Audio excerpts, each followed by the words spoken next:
magie, avec des espèces de... Il met tout ce qui pouvait être un peu explosion. Et on a des explosions qui ne sont pas des explosions, mais dans ton spectacle, on a des moments qui sont comme des explosions, des changements de plan, des changements de lumière qui sont comme des explosions, comme de la magie. C'est quasiment des fois du on-off. Quand tu parlais de tunnel, c'est un peu...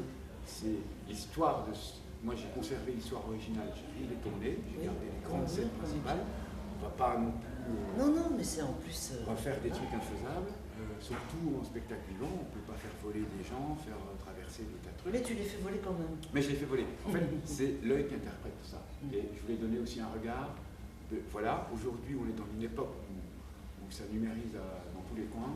Il y a aussi du travail bricolé qui donne une forme de spectacle. Et ce bricolage est magique. De garder aussi, en fait, sur un tournage, ce qu'on ne voit pas, en fait, ce qui est important, c'est ce que le public ne voit pas. C'est-à-dire ce qui se passe autour. Moi, j'essaie de mettre les effets petits. La tempête, c'est ses cheveux. Je ne cache pas les techniques, tout le monde l'a fait. Faire du feu, c'est une poudre qui brûle, et puis à l'époque, il faisait du feu, et il y avait un mec avec des cartons qui soufflait. La flotte, c'était les pompiers, encore aujourd'hui d'ailleurs. Quand quelqu'un se noie, tu passes comme une gelade devant, on voit le flou comme de l'eau. Comme de l'eau, en plus qui fait du bruit. En fait, Murnau, à l'époque, on a dit beaucoup de lui qu'il filmait les sons. C'était juste avant l'époque du parlant. Il flippait.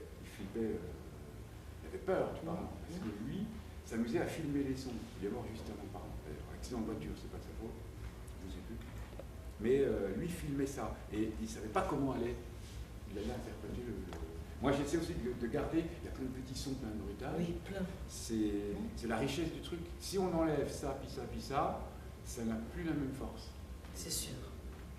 C'est ce qui donne... C'est un petit peu dans un rapport de poésie visuelle, poésie sonore, et c'est tout ça mélangé. Tout ça mélangé. Et du coup, c'est toute l'âme d'enfant qu'on espère avoir tous encore, qui nous permet et qui nous plonge dans ce tunnel dont je parlais tout à l'heure. Voilà, ce truc d'un coup, paf, t'es comme un gosse. Et tu les vois tous, enfin les spectateurs, moi je les ai vus ce soir, les plus jeunes comme les plus âgés, à un moment, paf. C'est leur regard d'enfant avec tout le reste, parce que c'est pas un spectacle pour enfants. L'histoire, au demeurant, à la base, elle est simple. Aujourd'hui, on trouverait ça un peu con, mais très simple. Un couple à la campagne, c'est un peu plus banal, mais c'est la manière dont il y a aussi le jeu qui est vachement important. Moi, quand tu disais des fois je joue pas, je manipule, puis je prends des attitudes, des expressions des personnages du film, parce que les personnages ne sont pas non plus représentatifs. C'est pas de marionnette, c'est plutôt de l'objet. C'est un théâtre d'objet. Théâtre d'objet, tout est détourné. Un bonhomme avec une boule et un ressort, pour moi c'est le personnage. Ben, c'est un axe avec la tête, oui, ça marche. C'est un peu comme des pions, parce qu'il y a aussi l'idée de la proposition que je fais, c'est comme s'il écrivait le film et qu'en même temps place ses personnages. À ce moment-là, ils feront ça. Et puis là, ils vont dans la barque. Il prend la main et il le fait. Voilà. Et c'est comme s'il écrivait son scénario à partir d'une maquette. Ce n'est pas une maquette, mais il y a cette idée de montrer aussi le côté autour. De